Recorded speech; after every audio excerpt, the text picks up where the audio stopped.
اللهم صل على سيدنا ومولانا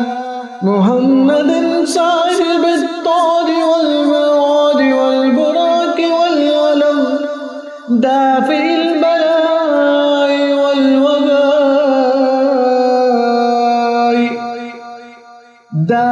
البلاء والوباء والكهد والمرض والألم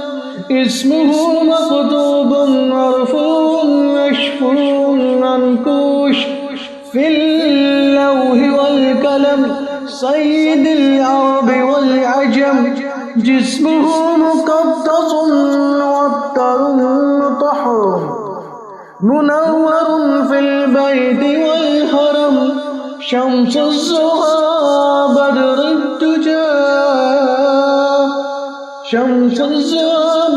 الدجى صدر الأولى نور الهدى كهف الورى مصباح السلم جميل الشيم شفيع الأمم صاحب الجود والكرم والله عاصمه وجبريل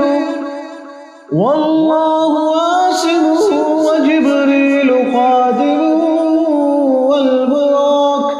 مرقبه والمعراج صفره وسدرة المنتهى مقامه وقاب كوصين مطلوبه والمطلوب مقصوده والمقصود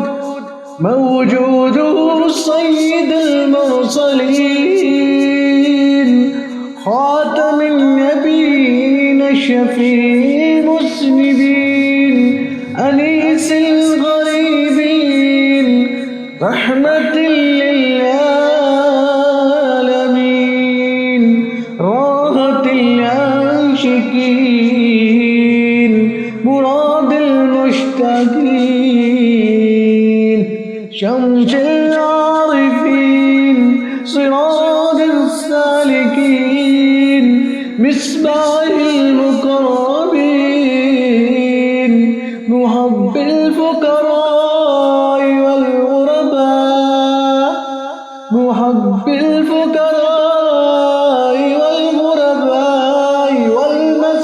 والمساكين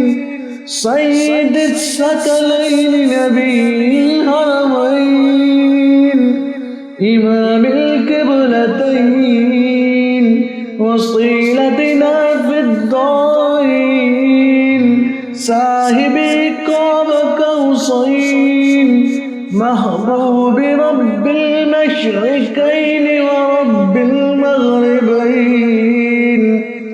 جد الحسن والحسين مولانا ومولى الثقلين أبي القاسم محمد بن عبد الله نور من نور الله يا أيها المشتاقون بنور جماله صلوا عليه وآله وأصحابه وسلموا تسليما.